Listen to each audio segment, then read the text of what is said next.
చంద్రబాబు సర్కార్ అప్పుల మీద అప్పులు చేస్తోంది. మంగళవారం మరో 2,000 కోట్లు అప్పు చేయనుంది.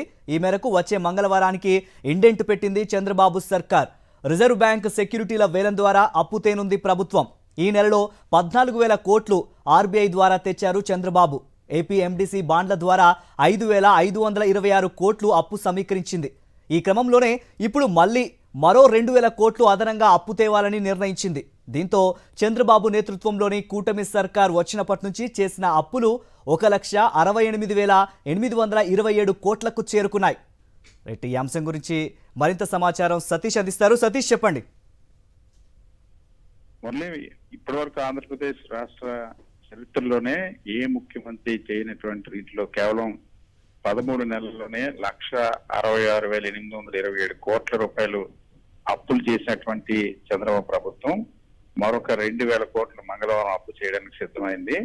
ఈ మేరకు రిజర్వ్ బ్యాంకు లో ఇప్పటికే ఇండెంట్ పెట్టింది. రిజర్వ్ బ్యాంక్ లో సెక్యూరిటీల వేలం ద్వారా ఈ అప్పు తేవాలని రాష్ట్ర ప్రభుత్వం నిర్ణయించింది. 2,000 కోట్లను వచ్చే మంగళవారం సమీకరించనుంది. వాస్తవానికి ఇప్పటికే ఈ నెలలోనే కేవలం ఈ జూన్ నెలలోనే రాష్ట్ర ప్రభుత్వం ఇప్పటికి సుమారుగా 2 విడతల్లో 2 మంగళవారాల్లో ఒక మంగళవారం 7,000 కోట్లు, మరొక మంగళవారం 7,000 కోట్లు, మొత్తం 14,000 కోట్ల రూపాయల అప్పులు సమీకరించింది.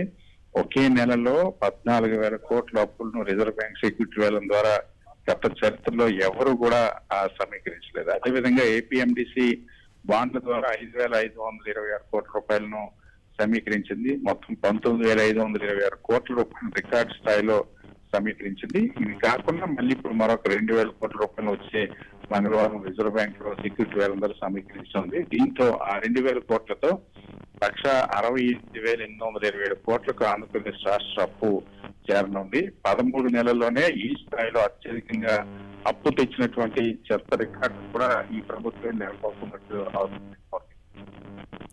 Thank you Satish.